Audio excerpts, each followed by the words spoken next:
What advice would you give to couples who are dealing with the stress that's caused by deployment right now? What has worked in your personal experience? Don't hide anything. Share your emotions. Talk through them. Don't be upset at each other. There's probably more of a tendency toward argument because the emotional peaks are so high. But you really have to understand that what's speaking most of the time is stress.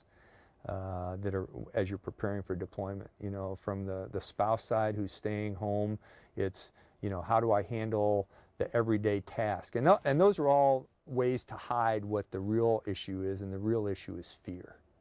The real issue is fear that your life is going to change because something happens to your soldier.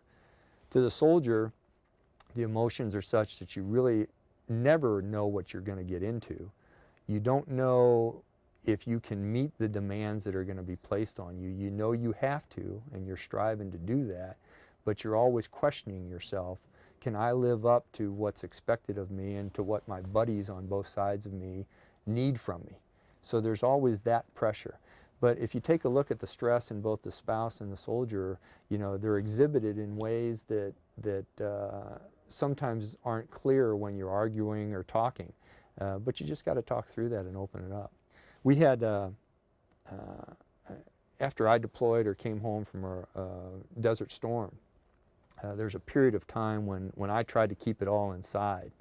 And it took a couple of years, and that's normally the process where you finally get it out. And I had a great deal of help from my wife and children to do that. And it helped me see it very differently this time around in Iraqi freedom, this time when we deployed.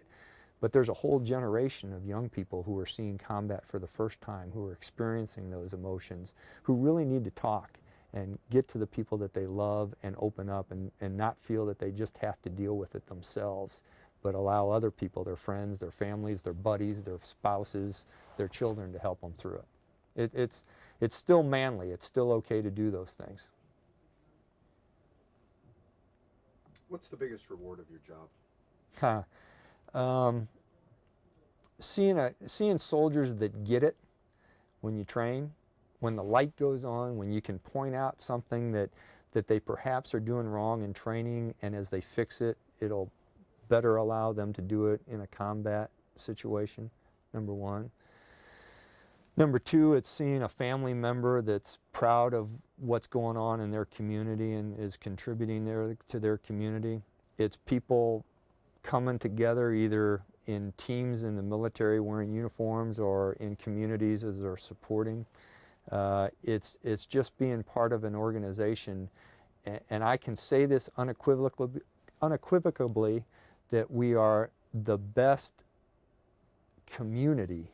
The Army is the best family of any organization in the world. People on the outside don't get it. They don't understand how tight we are because of the things we do. And you see the selfless people that we have that are contributing to both units and community every day, and you say, gosh, if everyone could just be that way. Last week I had the opportunity to pin some Purple Hearts and some CIBs on some young kids down at Hohenfels that had just returned from Afghanistan and Iraq.